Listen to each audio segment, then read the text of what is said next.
କହିଦେଇଛନ୍ତି ଯେ ବାପାର ପୁଅ ଯେମିତି କରିପାରେ ଗୋଟେ ଝିଅ ମଧ୍ୟ ସେମିତି କରିପାରେ। ବହୁତ ଖୁସି ଲାଗିଲା।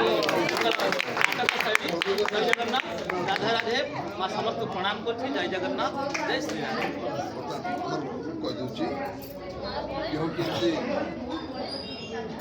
ମାନେ ସ୍ନେହଲତା ମହାପାତ୍ର ସେ ଜଣେ ଆଧ୍ୟାତ୍ମବାଦୀ ମହିଳା ଏବଂ ତାର ପିଲାବେଳୁ ଭଜନ କୀର୍ତ୍ତନ ଗାୟତ୍ରୀ ମନ୍ତ୍ର ଜପ କରିବା ମହାମନ୍ତ୍ର ଜପ କରିବା ଏସବୁ ତାଙ୍କ ବାପାଙ୍କର ଆଶୀର୍ବାଦରୁ ସେ ସବୁବେଳେ ଘରେ ପଢ଼ନ୍ତି। ମୁଁ ଦେଖେ ପାଠ ପଢ଼ିଲା ବେଳେ ସେ ସବୁବେଳେ ମନ୍ତ୍ର ଜପ କରନ୍ତି ଏବଂ ସେହି ସବୁ ମୁଁ ଜାଣିଛି ତାଙ୍କ ଭିତରେ କିଛି ଅଛି। ଦେଖନ୍ତୁ ସେ ଆଜି ସେ ପ୍ରମାଣ କରି ଦେଖାଇଦେଲେ ଯେ ଭାଗବତ ପରେ ପରେ ନନା ଗୋଟେ ପରିବାର ଠାକୁରଙ୍କର ନୀଳମେଳା ନିଶ୍ଚୟ ହେବ।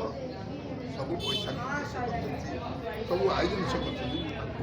ଆଶୀର୍ବାଦ ଧନ୍ୟବାଦ ଦେବି ଯେ ଏଇଭଳି ଜଣେ ଜଣେ ଯଦି ସମସ୍ତେ ବାହାରିଯିବା ବା ଏ ଆଗକୁ ମାଡ଼ି ଆସିବା ତ କୌଣସି କଥା ଆମର ଅଟକି ଯିବନି, ସବୁ କାମ ସମ୍ଭବ ହେବ। ତାଙ୍କ ମୁହଁରୁ ମୁଁ ଆଜି ଦୀପଦ ଶୁଣିକି ନିଜକୁ ଧନ୍ୟ ମନେ କରିବି। କାହିଁକି ଏତେ କମ୍ ବୟସରେ ଏତେ ପ୍ରକାର ଚେଷ୍ଟା ମାନେ ପାରିବାରିକ ସମସ୍ୟା ଭିତରେ ବି ସେ ଦେଖନ୍ତୁ ଏ ମହାନ କାର୍ଯ୍ୟକ୍ରମକୁ ଆଜି ନେଇ ଆଣି ଥୋଇପାରୁଛନ୍ତି। ମୁଁ ଧନ୍ୟବାଦ ଦେବି ଅନୁଷ୍ଠାନ ତରଫରୁ। ଏହିଭଳି କାର୍ଯ୍ୟକ୍ରମ ଆଗକୁ ହେବ। ତୁମକୁ ଯାହା ବି ଯେତେବେଳେ ସାହାଯ୍ୟ ଦରକାର ଏ ଭାଇ ଅଛି ଦିଆହେବ। ତେଣୁକରି ମୁଁ ନିବେଦନ କରିବି ତୁମ ମୁହଁରୁ ଏଇ ଯେଉଁ କାର୍ଯ୍ୟକ୍ରମ ଆୟୋଜନ କରୁଛ କେମିତି କ'ଣ କେମିତି ଭାବନା ଆସିଲା ସେଇ ପଦଟିଏ କହିବ। ଜୟ ଜଗନ୍ନାଥ। ଆପଣ ନାଁ ଡାକନ୍ତୁ।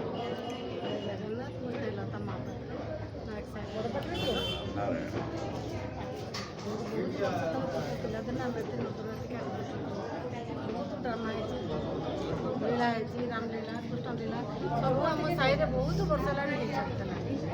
ଦୀର୍ଘ ବହୁତ ବର୍ଷ ହେଲାଣି ଯେତେବେଳେ ମୁଁ ଦେଖିଲି ସବୁ ଏଠି ବହୁତ ହେଇଯାଇଛି, କାହାକୁ ଏକଜୁଟ କରିହେଉନି।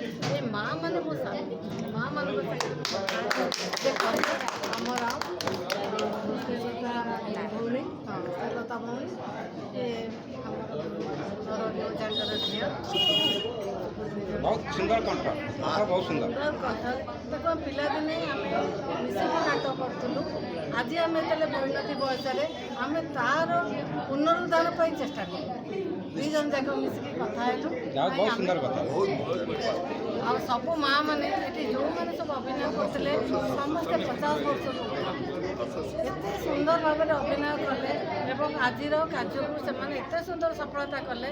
ମୁଁ ସବୁ କଳାକାରମାନଙ୍କୁ ସମସ୍ତଙ୍କୁ ବହୁତ ବହୁତ ଧନ୍ୟବାଦ ଦେବି।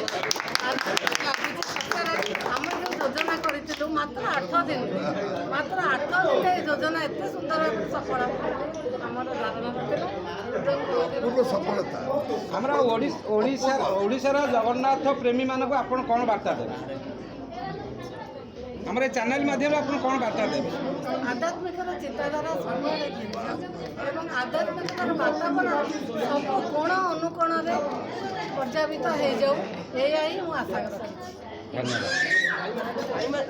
ମୁଁ ସ୍ନେହଲତା ନାୟକ।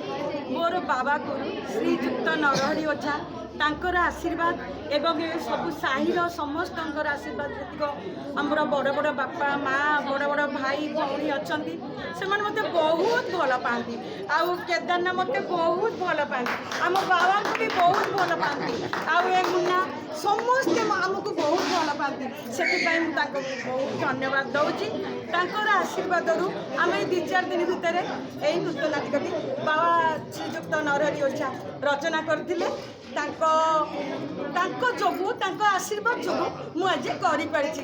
ଧନ୍ୟବାଦ। ମୋର ବାବାଙ୍କୁ କୋଟି କୋଟି ପ୍ରଣାମ। ଟିକେ ରାଧାକୃଷ୍ଣ ଭୂମିକାରେ ଯେଉଁମାନେ ଅଭିନୟ କରିଥିଲେ ତାଙ୍କୁ ଟିକେ ଦୀପଦ କହିବା ପାଇଁ ସୁଯୋଗ ଦିଅନ୍ତୁ।